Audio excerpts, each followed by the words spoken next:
Olá, pessoal! Sejam muito bem-vindos. Espero que estejam todos bem. Continuando com o livro Autobiografia de um Yogi. Paramahansa Yogananda, trago um novo trecho a vocês, que fala ao nosso coração de uma maneira singela e muito precisa.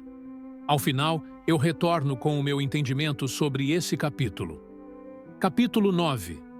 O devoto bem-aventurado e seu romance cósmico. Senhorzinho, sente-se, por favor. Estou falando com minha mãe divina. Silenciosamente, eu tinha entrado no aposento com grande reverência. O semblante angélico do mestre Mahasaya deslumbrou-me. De barba alva e sedosa e com grandes olhos luzídeos, ele parecia a encarnação da pureza. Seu queixo erguido e suas mãos entrelaçadas fizeram-me compreender que minha primeira visita o havia perturbado em meio às suas devoções. Suas singelas palavras de saudação produziram o mais violento efeito até então experimentado por minha natureza. Eu pensava que a amargura da separação na morte de minha mãe fosse a medida de todas as angústias. Agora, uma nova consciência, a de estar separado de minha mãe divina, constituía indescritível tortura de espírito. Caí ao chão, em soluços. Senhorzinho, acalme-se. O santo estava solidariamente aflito. À deriva num oceano de desolação, agarrei-me a seus pés como um náufrago à única tábua salvadora. Santo Senhor, interceda por mim. Pergunte à Mãe Divina se tenho algum merecimento aos olhos dela. A sagrada promessa de interceder por outrem não é facilmente concedida. O mestre foi constrangido ao silêncio. Sem a menor sombra de dúvida, eu estava convencido de que mestre Mahasaya conversava intimamente com a Mãe do Universo. Era profundamente humilhante constatar que meus olhos estavam cegos para aquela que, no mesmo momento, era perceptível ao olhar imaculado do santo. Agarrado aos seus pés, sem pudor e surdo a seus delicados protestos, implorei repetidamente a graça de sua intervenção. Levarei sua súplica à amada. A capitulação do mestre veio, enfim, com sorriso lento e piedoso. Que poder havia nessas poucas palavras, que meu ser se sentiu liberado do seu tempestuoso exílio. Senhor, lembre-se de sua promessa. Voltarei em breve à procura da mensagem dela. Alegre antecipação soava em minha voz, que só uns momentos antes soluçava de tristeza. Descendo a longa escadaria, fui oprimido por recordações. Esta casa em Calcutá, na Amherst Street 50, atual residência do mestre Mahasaya, fora certa vez o lar de minha família e o cenário da morte de minha mãe. Aqui, meu coração humano se partira pela mãe desaparecida. E aqui, hoje, meu espírito sentia-se crucificado pela ausência da Mãe Divina. Abençoadas paredes, testemunhas silenciosas de meus dolorosos sofrimentos e, por fim, de minha cura. Com passos ansiosos, voltei para casa. Buscando o isolamento de meu pequeno sótão, ali permaneci em meditação até às 10 horas. A escuridão da quente noite indiana foi de súbito iluminada por uma visão maravilhosa. Num halo de esplendor, a Mãe Divina estava diante de mim. Sorrindo ternamente, sua face era a própria beleza. Sempre te amei, sempre te amarei. A música celestial ainda ressoava no ar quando ela desapareceu. O sol da manhã seguinte havia despontado o suficiente para um mínimo de boa educação, quando fiz a segunda visita ao mestre Mahasaya. Subindo as escadas daquela casa de lembranças tão pungentes, cheguei a seu aposento no quarto andar. A maçaneta da porta fechada fora envolvida num pano. Insinuação, pensei, de que o santo queria privacidade. Eu permanecia indeciso na soleira, quando a porta se abriu pela mão acolhedora do mestre. Ajoelhei-me a seus pés sagrados. Num estado de espírito brincalhão, assumi uma máscara de solenidade, ocultando o júbilo divino. Senhor, vim muito cedo, reconheço, em busca de sua mensagem. A Mãe amada disse algo a meu respeito? Senhorzinho Travesso. Ele não disse mais nada. Evidentemente, minha pretensa seriedade não o impressionara. Por que tão misterioso, tão evasivo? Será que os santos nunca falam claramente? Talvez eu tivesse sido um pouco provocado por ele. Você quer me testar? Seus olhos revelavam compreensão total. Será que eu poderia acrescentar nesta manhã qualquer palavra à garantia que você recebeu ontem, às 10 horas da noite, da própria Mãe Formosíssima? Minha alma, de novo caí prostrado a seus pés. Desta vez, porém, minhas lágrimas brotavam de beatitude e não de sofrimentos insuportáveis. Você pensa que sua devoção não comoveu a misericórdia infinita? A maternidade de Deus, que você venerou sob ambas as for. Mas a humana e a divina nunca poderia deixar sem resposta seu grito de desamparo. Quem era este santo simples, cujo menor pedido ao Espírito Universal obtinha tão doce consentimento? Seu papel neste mundo era modesto, como convinha ao homem de maior humildade que já conheci.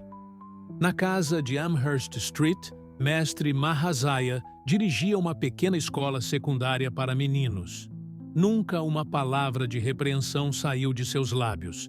Nenhuma régua ou palmatória mantinha a disciplina. Matemática superior era realmente ensinada naquelas modestas salas de aula, e uma química de amor ausente dos livros escolares. Ele transmitia sua sabedoria mais pelo contágio espiritual do que pelo preceito impenetrável. Consumido de autêntica paixão pela Mãe Divina, o santo, semelhante a uma criança, não exigia formalidades de respeito exterior. Não sou seu guru, ele virá um pouco mais tarde, disse-me. Guiado por ele, a sua experiência do divino, em termos de amor e devoção, se traduzirá nos termos dele de sabedoria insondável. Todos os dias, ao cair da tarde, eu me dirigia a Amherst Street, curvara em reverência absoluta.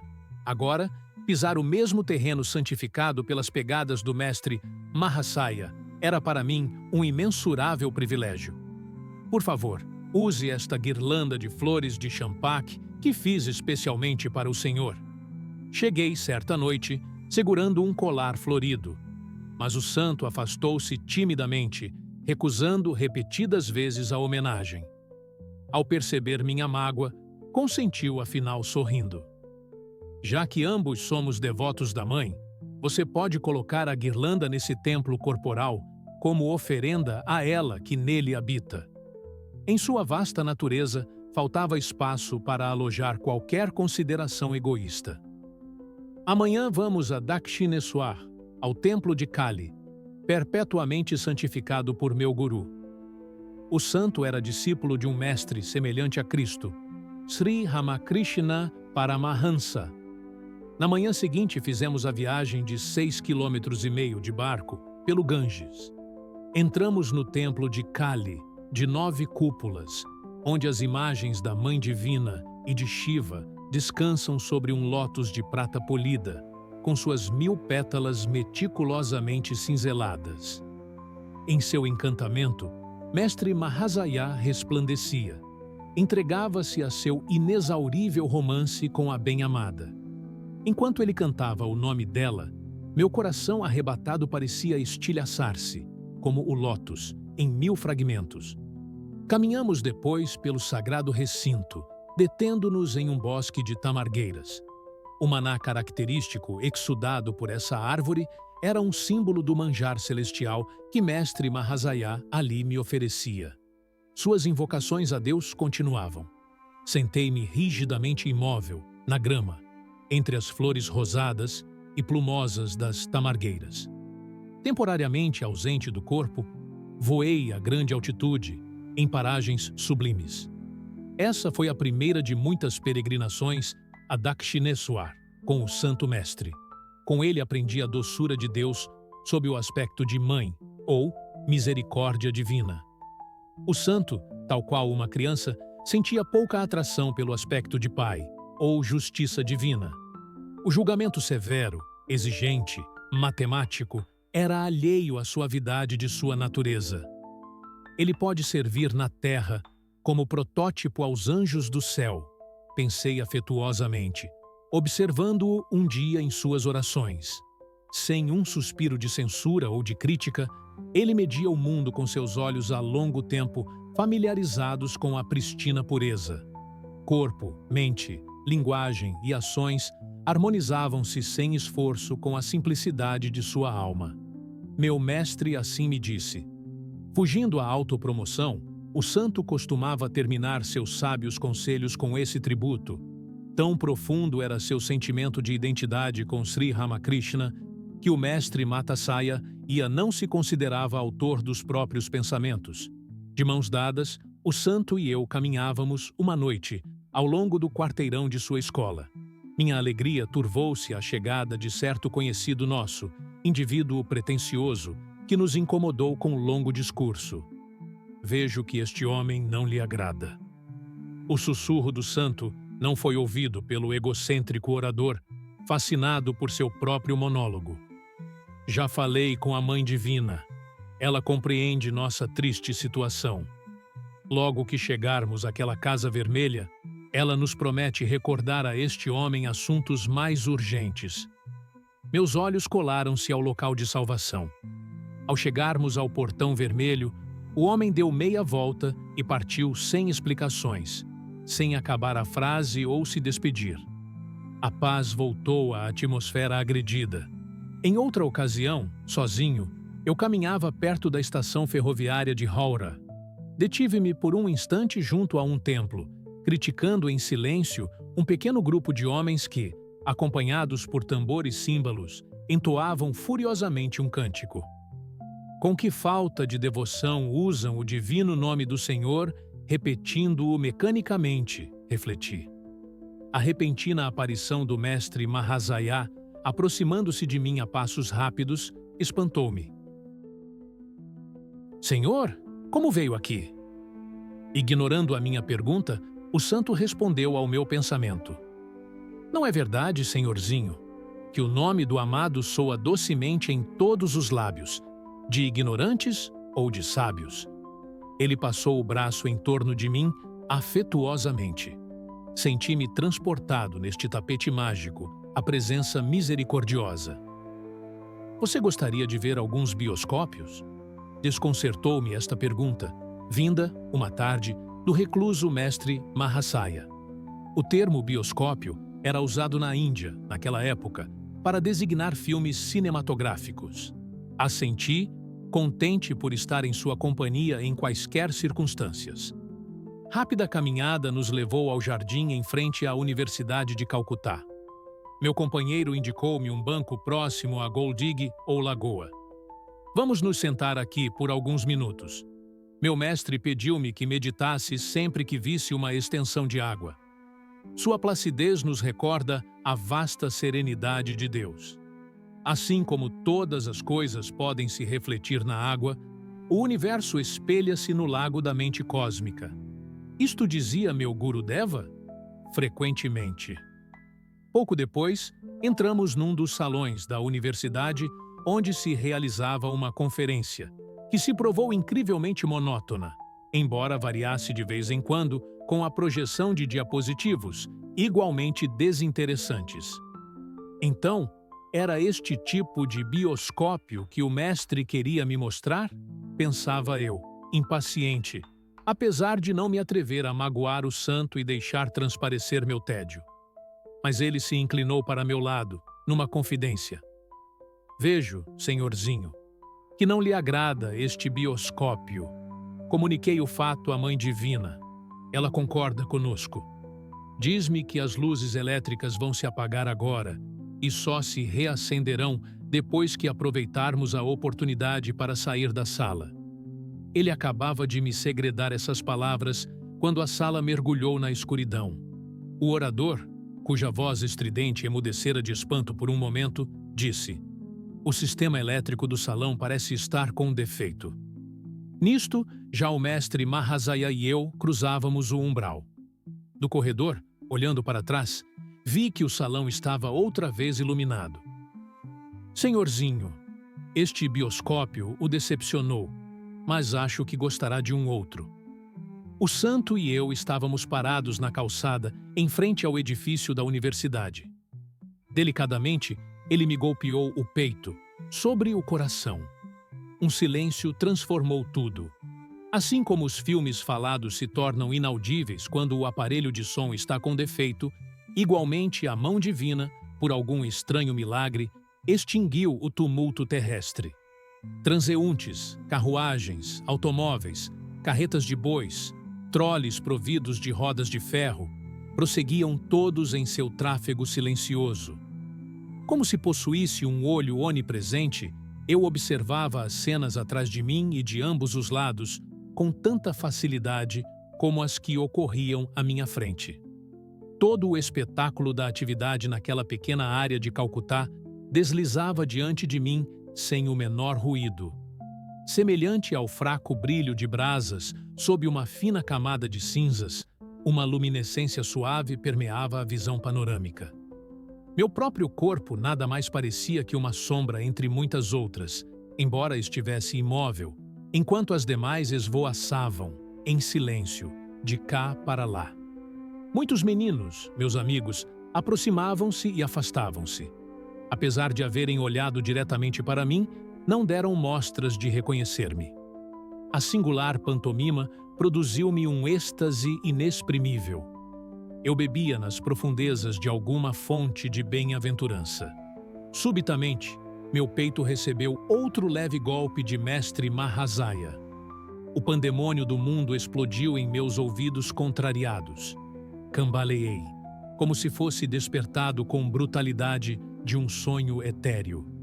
O vinho transcendental foi posto fora de meu alcance. Senhorzinho, vejo que o segundo bioscópio lhe agradou. O santo sorria. Em gratidão, comecei a me ajoelhar a seus pés. Você não pode fazer isso. Sabe que Deus também está no seu templo. Não posso permitir que a Mãe Divina toque meus pés através de suas mãos. Alguém observasse o despretensioso mestre, e eu, ao nos afastarmos do local cheio de gente, certamente suspeitaria da embriaguez de ambos. Eu sentia que as sombras descendentes do crepúsculo estavam solidariamente embriagadas de Deus.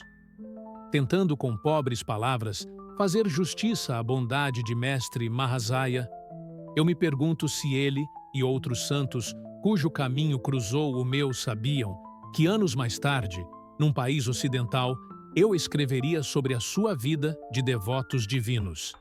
Seu conhecimento não me surpreenderia, como espero que não surpreenda aos leitores que até aqui me acompanham. Santos de todas as religiões alcançaram a realização divina através do singelo conceito da amada cósmica. Como o absoluto é nirguna, sem qualidades, e a cíntia, inconcebível, o pensamento e o anseio humanos sempre o personalizaram sob a forma de Mãe Universal. A combinação de teísmo pessoal e de filosofia do absoluto é uma antiga conquista do pensamento hindu, exposto nos Vedas e no Bhagavad Gita. Esta reconciliação dos opostos satisfaz o coração e a cabeça. Bhakti, devoção, e Jnana, sabedoria, são, em essência, uma só coisa. Prapati, refugiar-se em Deus, e Sharanagati, entregar-se à compaixão divina, são realmente caminhos do mais alto conhecimento. A humildade de mestre Mahasaya e de todos os outros santos brota do reconhecimento de sua total dependência, Seshatva, do Senhor como única vida e único juiz. Como a verdadeira natureza de Deus é a bem-aventurança, o homem em sintonia com ele experimenta a alegria genuína e ilimitada. A primeira das paixões da alma e da vontade é a alegria. Em todas as épocas, aproximando-se da mãe com a pureza de crianças, seus devotos atestam que sempre a encontram disposta a brincar com eles. Na vida do mestre Mahasaya, as manifestações do jogo divino ocorreram em ocasiões importantes e sem importância. Aos olhos de Deus, nada é grande ou pequeno. Se não fosse pela sua exatidão ao construir o pequenino átomo, poderiam os céus ostentar as orgulhosas estruturas de Vega ou de Arcturo? Diferenças entre importante e não importante são seguramente desconhecidas para o Senhor. Senão, pela falta de um alfinete, o cosmos desabaria. Esse trecho do livro nos convida a olhar para a espiritualidade não como algo distante, austero ou pesado, mas como uma experiência viva de amor, alegria e intimidade com a própria existência. O que Yogananda descreve não é apenas um encontro místico extraordinário, mas um movimento profundamente humano. O coração que sofre, que sente falta, que chora, e que justamente por se abrir sem defesas, acaba encontrando consolo em algo maior. A alegria mencionada no final do capítulo não é euforia nem entusiasmo passageiro. É uma alegria silenciosa, estável, que nasce quando a alma descansa. Quando o mestre Mahasaya vive sua devoção como uma criança, sem rigidez, sem julgamento, ele revela que a maturidade espiritual não endurece, ela suaviza. A psicologia nos mostra que pessoas verdadeiramente integradas não vivem em tensão constante. Elas confiam. Da mesma forma, a espiritualidade nos lembra que Deus, ou a vida, não se manifesta como cobrança, mas como acolhimento. Por isso a alegria é chamada de a primeira paixão da alma. Ela surge naturalmente quando cessam a luta interna, o medo de errar e a necessidade de provar algo. O romance cósmico não é fuga da realidade, mas uma forma delicada de estar nela. É viver sentindo que o mundo conspira a favor quando o coração está alinhado, não por mágica, mas porque a percepção muda. Quando Yogananda experimenta o silêncio no meio do caos da cidade, ou quando tudo parece responder com leveza aos gestos simples do mestre, o texto nos lembra que a realidade externa não precisa mudar para que a paz apareça. Basta que o olhar se torne mais amoroso. Psicologicamente, isso é presença. Espiritualmente, é comunhão. A mensagem mais bonita desse capítulo é que, no fundo, a vida quer nos encontrar em alegria. Não uma alegria barulhenta, mas aquela que brota quando nos sentimos cuidados por algo maior, mesmo sem entender tudo. Quando o amor deixa de ser condicionado e o sagrado deixa de ser distante, a existência se torna mais simples, mais leve, quase brincalhona, como uma criança segura pela mão. E talvez seja isso que o texto sussurra o tempo todo. Quando nos aproximamos da vida com pureza e confiança, ela sempre encontra uma forma de sorrir de volta.